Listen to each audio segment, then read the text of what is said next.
स्वामी विवेकानंद ने एक बार कहा था कि अपने जीवन का एक लक्ष्य निर्धारित करो, अपने पूरे शरीर को उसे एक लक्ष्य से भर दो और हर दूसरे विचार को अपनी जिंदगी से निकाल दो।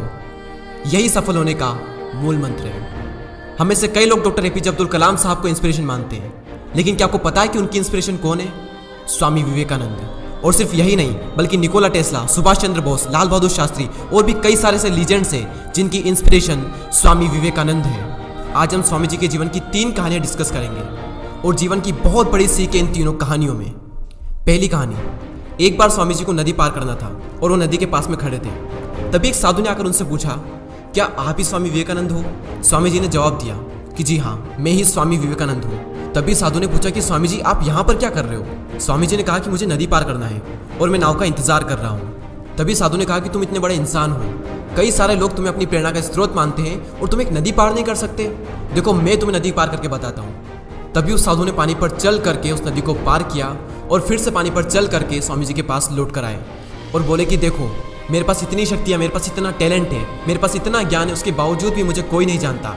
और तुम्हारे पास कोई ज्ञान नहीं, कोई शक्तियाँ नहीं, उसके बावजूद भी तुम्हें सब जानते हैं। तभी स्वामी जी मुस्कुराए और साधु से पूछा कि तुम्हें यह विद्या सीखने में कितना टाइम लगा?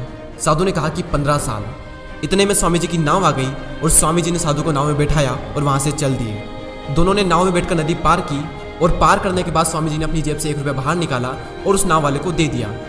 यानी कि दोनों के मिला के 50-50 पैसे यानी 1 रुपया उन्हें दे दिया।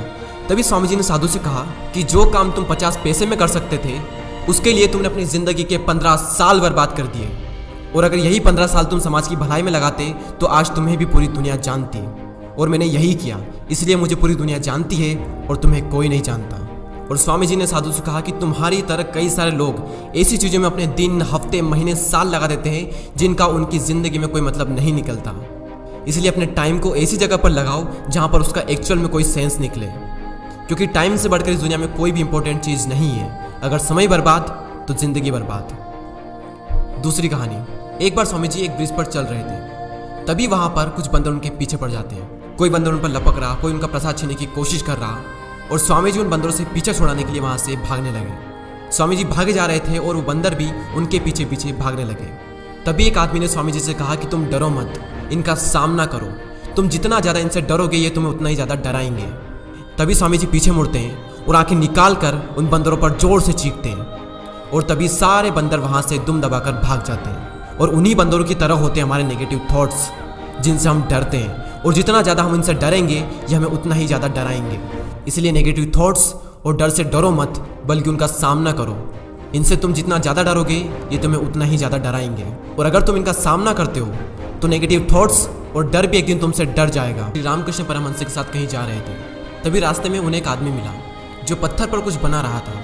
तभी रामकृष्ण परमहंस जी ने पूछा कि तुम इस पर क्या बना रहे हो? तभी उस व्यक्ति ने जवाब दिया कि मैं एक राजा की मूर्ति बना रहा हूँ। रामकृष्ण जी ने पूछा कि क्या उस राजा की तुम्हारे पास में कोई तस्वीर है? तभी उस मूर्तिकार ने कहा कि नहीं, मेरे पास उनकी कोई तस्वीर नहीं है। तभी रामकृष्ण जी बोले कि अगर तुम्हारे पास उनकी कोई तस्वीर नहीं है तो फिर तुम उनकी मूर्ति कैसे बना सकते हो? तभी उस मूर्तिकार ने जवाब दिया कि भले ही मेरे पास उनकी कोई तस्वीर नहीं है, लेकिन मेरे दिमाग में उनकी स्पष्ट तस्वीर छपी हुई है। और कुछ ही देर बाद उस मूर्तिकार ने राजा की सुंदर मूर्ति बनाई भी। और स्वामी जी ये सारा दृश्य अपनी आंखों से साफ देख रहे थे। और तभी उन्हें अपने कुछ सवालों का जवाब मिल गया कि अगर कोई भी इंसान अपनी जिंदगी में कुछ भी पाना चाहता है तो उस मुकाम की या फिर उस चीज़ की तस्वीर उसके माइंड में एकदम क्लियर होना चाहिए।